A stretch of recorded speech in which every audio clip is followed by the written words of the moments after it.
Kejadian henti jantung pada saat ini menjadi penyebab tertinggi kasus kematian yang terjadi di berbagai belahan dunia. Henti jantung sendiri dapat terjadi kapanpun, dimanapun, dan disebabkan oleh berbagai kondisi dan lingkungan yang beragam. Oleh karena itu, perlu dilakukan pertolongan untuk mencegah terjadinya kasus kematian semakin meninggi akibat henti jantung. Dalam melakukan pertolongan pada kejadian henti jantung, kita memerlukan sebuah teknik untuk menolong nyawa pasien. Teknik ini dinamakan dengan BHD atau bantuan hidup dasar ataupun basic life support.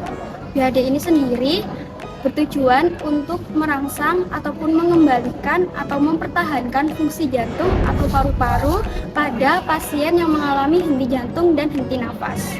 Yuk, mari kita saksikan simulasi pemberian bantuan hidup dasar dari kelompok 2.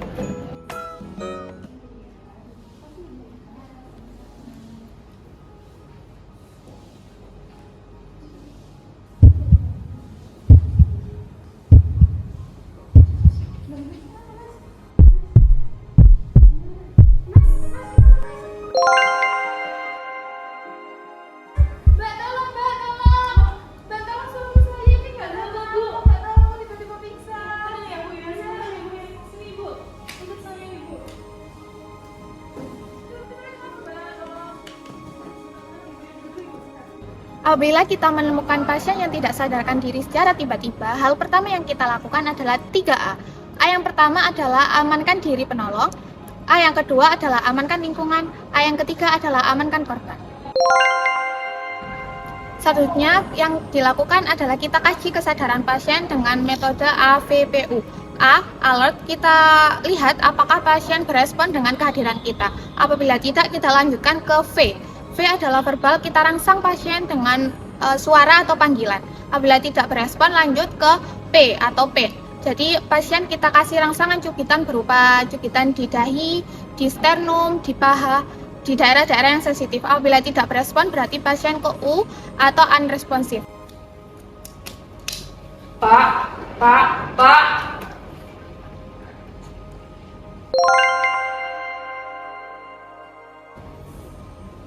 Tidak ada respon, aktifkan Koplu. Selamat pagi, saya perawat Aisyah. Di sini ditemukan ada seorang laki-laki tidak sadarkan diri di depan poli jantung. Mohon aktifkan Code Blue segera. Tim Code Blue datang kapan? Baik, terima kasih. Baik, langkah selanjutnya yaitu kita lakukan primary survey yaitu CAB. C yang pertama yaitu sirkulasi, kita cek nadi karotis pasien apakah teraba atau tidak. Apabila tidak teraba, dilakukan CPR atau resusitasi jantung. Apabila nadi karotis teraba, lanjutkan ke pemeriksaan airway atau jalan nafas. Selanjutnya pemeriksaan airway, kita cek apakah pasien ada jejas di atas tulang klavikula ke atas. Apabila ada, pasien dicurigai adanya trauma cervicalis. Jika tidak, lanjut lakukan jauh teras dengan memposisikan kepala pasien mendongak ke atas, lalu kita buka mulut pasien dan dekatkan telinga untuk mendengarkan suara nafas pasien. Nadi tidak teraba. Jika tidak teraba nadi, lanjutkan RJP. 1, 2, 3, 4, 5, 6, 7, 8, 9. Baik, selanjutnya yaitu tata cara RJP. Yang dilakukan adalah yang satu, mengunci kedua tangan dengan posisi tangan lurus 90 derajat dengan posisi pasien dan tidak ada lekukan atau tekukan di tangan saat pemijatan. Selanjutnya untuk prinsip CPR sendiri, yang pertama harus dilakukan kecepatannya 100-120 kali per menit, kedalamannya 5-6 cm untuk pasien dewasa, tidak minimal interupsi dan mencegah hiperventilasi.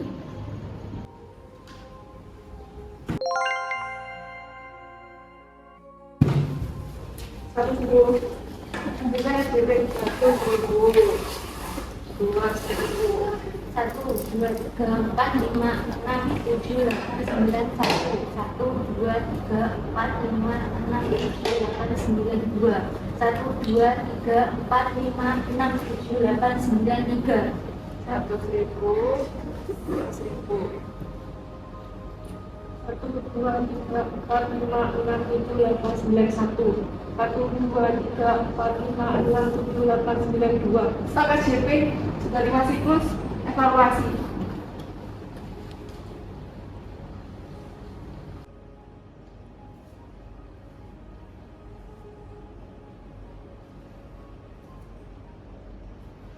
nadi karotis teratba lemah, nadi 4/8, sinus bradikardi, posisi recovery, pasien segera dibawa ke IGD. Baik, selanjutnya indikasi penghentian RJP adalah yang pertama, nadi pasien terapa atau pasien RUSC. Yang kedua, penolong kelelahan. Yang ketiga, ditemukan tanda-tanda kematian seperti kaku mayat atau lebam mayat. Selanjutnya, setelah posisi CPR dan dipastikan pasien dalam posisi nafas spontan dan nadi kembali, bisa diposisikan recovery position untuk mencegah adanya obstruksi dan aspirasi pada saluran nafas pasien. Baik, karena kondisi pasien sudah stabil, mari kita berikan posisi recovery pada pasien.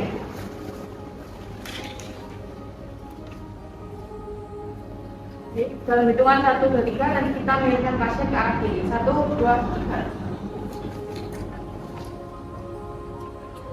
Baik, setelah pasien diberi posisi recovery, bila sudah tidak ada indikasi seperti muntah dan sudah kembali nadinya lebih stabil, bisa kita segera pindahkan dengan tandu menuju IGD. Berikut untuk posisinya seperti ini.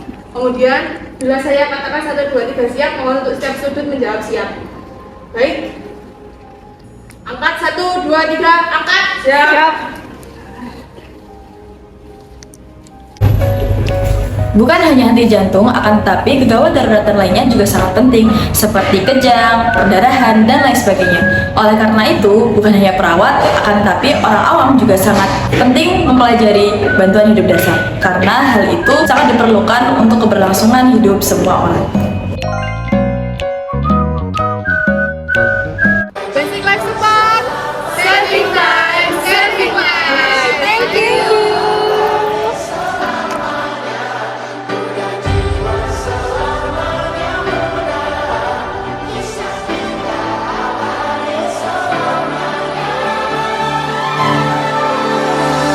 Masihkah kau mengingat di saat kita masih 7?